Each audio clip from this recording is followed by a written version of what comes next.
Hello, and welcome to my podcast project about hair in relation to forensics investigation. We, and when I say we, I mean myself and Angelique. Hello. As she will undoubtedly have something to say, and also I cannot speak to save my life, so she will be helping me in my painful progress.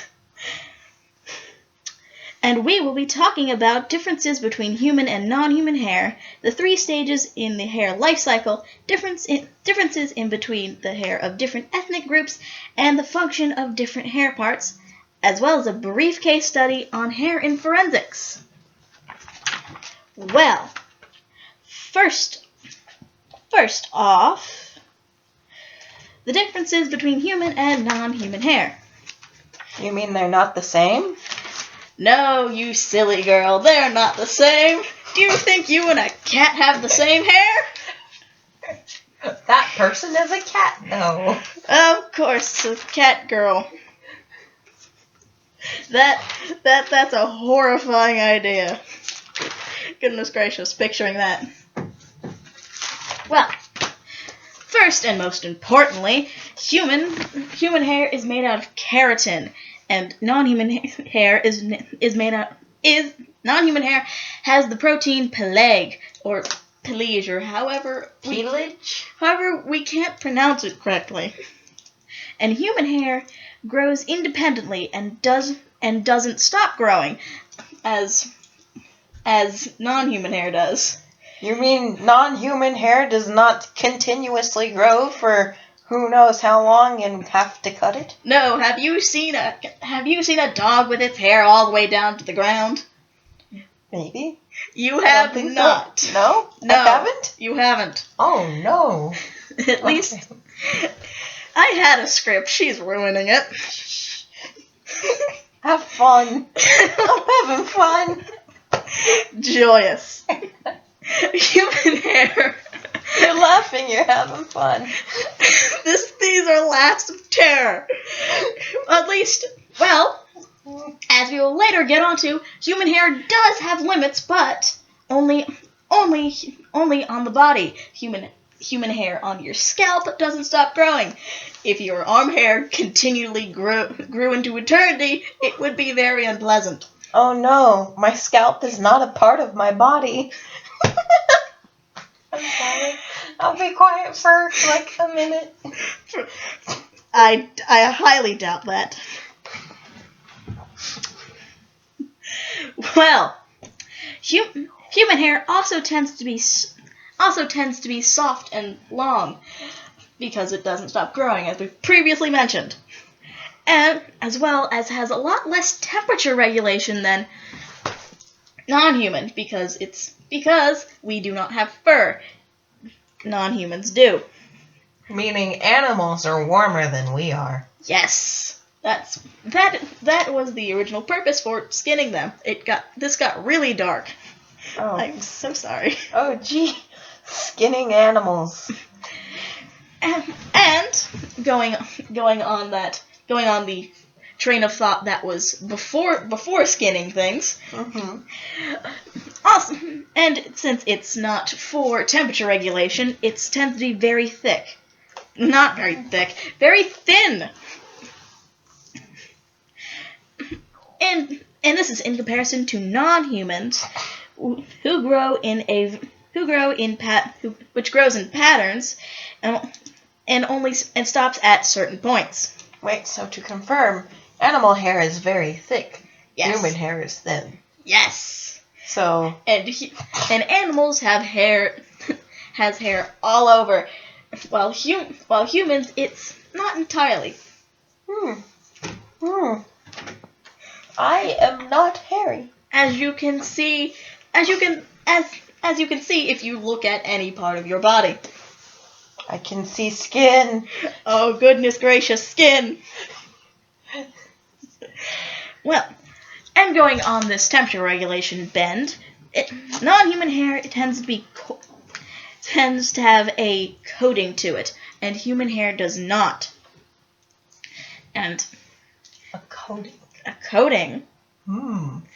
And the majority of it is has apocrine, while the majority of human has eccrine. What is this apocrine gland that you speak of? Something we're going over when we will go over the parts of human hair. Oh boy, I better mention that this was mentioned. I better remember that this was mentioned. I guarantee you we'll go over it later, as it's a solid majority of my notes. We have to write a paragraph on this for the other part of the project, if you recall. Keep going. Well, human hair is imbricate and has an imbricate structure, which means it's a lot less scaly than animal hair. We don't have scales? We don't have scales on our hair. Ah! No! Oh no. And it's a lot more compact, while non-human hair is spinous and coronal. I had trouble pronouncing that there, which is far more scaly and less intricate than human hair. And human hair looks like onion layers, do they not? They do indeed look like onion layers. Stop dragging old dead things from your podcast into mine. This will be so much shorter than yours. Okay, I'll shut up for a minute. A minute. Next, on to the hair life cycle. In chronologically, anagen, catagen, and telogen. Anagen is the growth phase. It's where obviously it grows and is the living cycle. My hair grows? Yes. If you haven't noticed, your hair grows. This was going to be so professional. I had a script. Keep going. I'm trying to support you. Thank you so much. The root divides and is added to the shaft, and it is connected to all the parts that makes a living cell living, such as nerves and blood vessels. Ooh, I didn't know my hair needed blood to live. Who knew? It grows, and did you know the hair on your head grows about 1 centimeter every 28 days? That's a long time. Yes. The next phase is catagen, when your hair essentially dies. So curt. That's life. It is known as the regressing phase. And is the end of growth. Death. It lasts 2 to 3 weeks, and it turns into club hair because it attaches to the shaft instead of the skin pocket it resides in. And is no longer connected to all the blood vessels and nerves, and no longer gets nutrients or blood. The telogen phase is when your hair is gone. Your hair is dead. I'm going to lose my hair? Yes, it's when you shed in the shower. It's all those little hairs in your brush. I shed. If it doesn't hurt, when it comes out, then it is the telogen phase. So interesting. And fun fact, you lose about 50 to 100 club hairs every day. So fun. I don't hurt when my hair falls out. So fun. 70% of hair can even enter the telogen phase ahead of time. So remember, Angelique, if you get too stressed about your projects, you are going to lose your hair. Oh no. Isn't that fun? IB. IB's going to kill me. Well, it's going to make me lose my hair. Isn't it? Isn't it all? Isn't it all? Next is the hair structures on different parts of your body.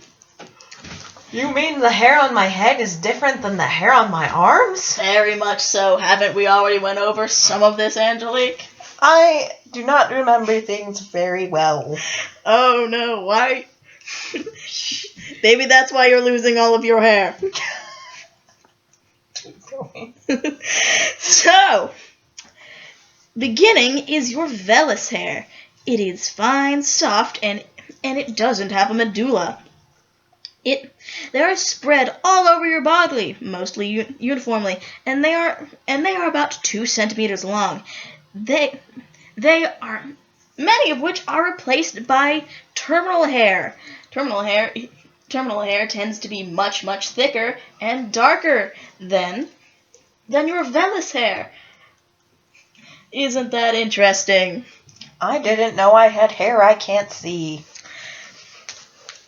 There is so much of that all over. Oh, Yes.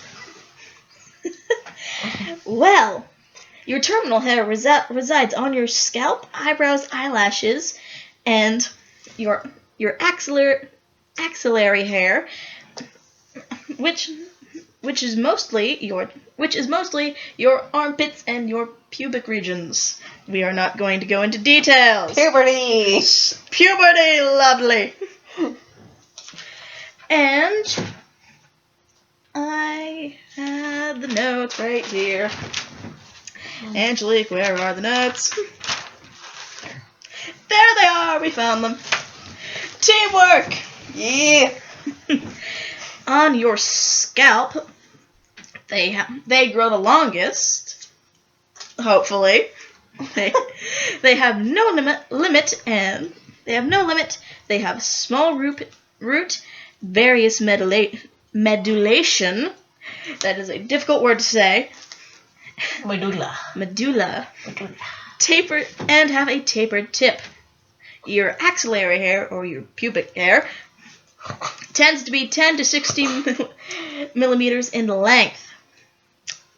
And your beard, and lastly, beard hair. Beard hair, not that we need to know this, Angelique, tends to be coarse or 50 to 300 millimeters long if you're Dumbledore. Have a large root and irregular structure. What is beard hair an example of, Leah? Terminal hair. Oh, I did not know that. And many people don't. It's nothing to be ashamed of. Well, next,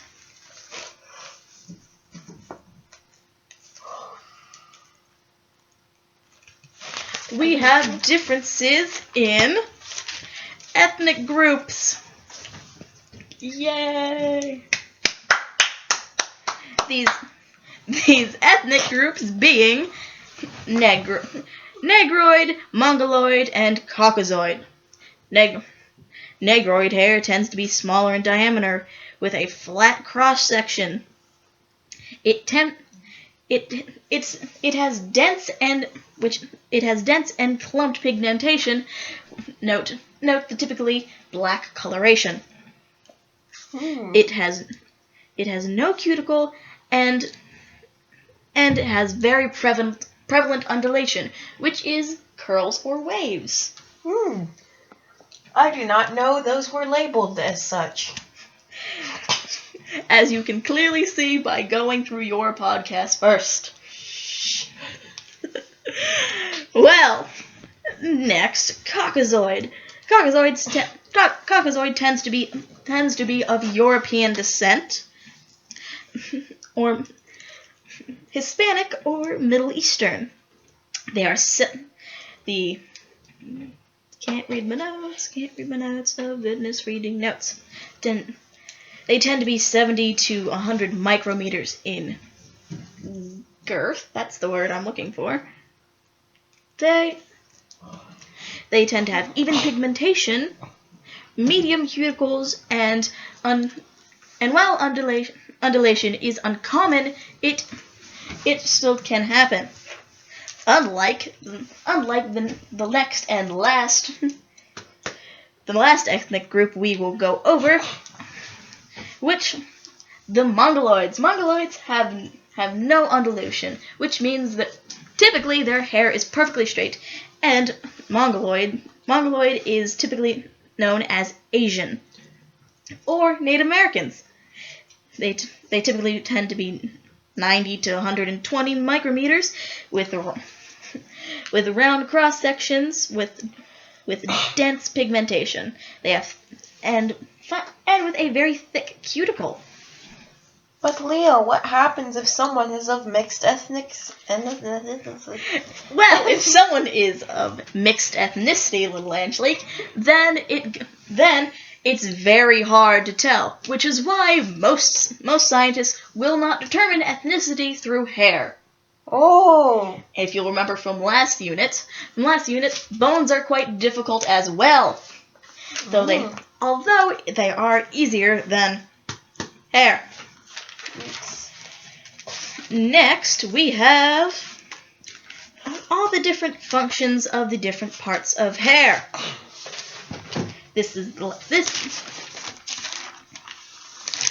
will be the last thing we go over before our case study. Well, all hair is rooted in the epidermis, or skin. The thing that we all see? Yes! The thing that we all see, your skin. Oh. Oh. The epidermis is the outer layer of the cells covering an organism, or the top layer of skin. My skin is an organ? Yes, your skin is the biggest organ you have. It serves to protect you from incoming things and as a barrier, like diseases. Oh, fun. You should be glad you have these, Angelique. Be very glad. What does hair have to do with my biggest organ? Well, all of your hair is rooted in your biggest organ. Oh. That's an interesting fact. A very little known fact, Angelique. Well, in this epidermis you have many different glands. Isn't that fascinating? Glands, what are they? They're little pore thingies that you have that secrete stuff. Oh, wow. Such a technical definition, I know. Your sebaceous glands, for example, secrete oil, and your sweat glands. Well, Angelique, can you guess what your sweat glands excrete? Water. Salty water. Close enough. Close enough. They are small tubular structures in the skin that produce sweat. They produce sweat. And there are different kinds of glands. Isn't that fascinating? Really? Can you guess the different kinds of glands, Angelique? Sweat? The different kinds of sweat glands, Angelique. I don't know. Oh, well then I'll explain it to you. Well, you have eccrine sweat glands and apocrine. I said that right, definitely. Apocrine? Yes, apocrine. I forgot how to say that for a minute. That's why you're here, little Angelique. I'm so smart. Yes. Eccrine sweat glands are completely free of attachment to hair, while apocrine sweat glands are attached to hair. Oh, wow. Such a big difference. Yes. It's important too. Apocrine tend to be in the armpits. Isn't that fascinating? Are they? Wow. Now, well, can you guess the different functions they have, little Angelique? Well, if apocrine is in the armpits, then you must get nervous when you sweat. Yes. The eccrine sweat glands tend to be.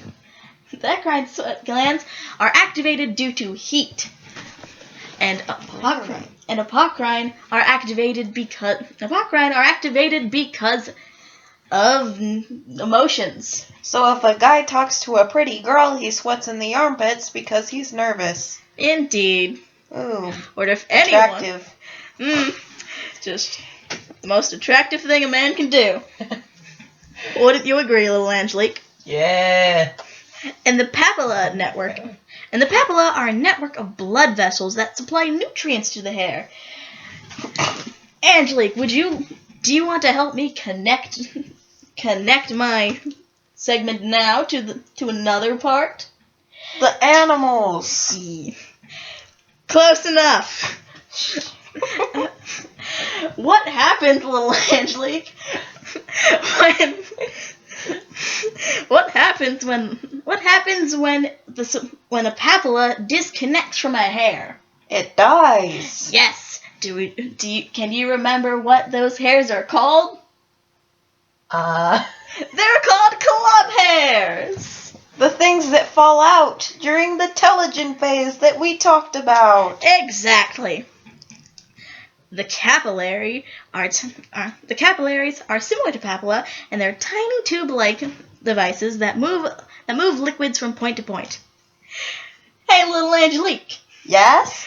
Do you find my descriptions of capillaries capillarious? Oh, that's so funny. I put her through so much. And finally... I do this because I love you. I had to sit here for 30 minutes for you, not almost counting 20. different takes. Shh, keep going. Well, finally, and most excitingly, we have our case study for the evening. Ooh, murder. The best part of a podcast. Yay. Yay! Well, for this one, a man named Richard Crafts had murdered, frozen, and fed his wife through a wood chipper. Yes. Enjoyable. Fun times.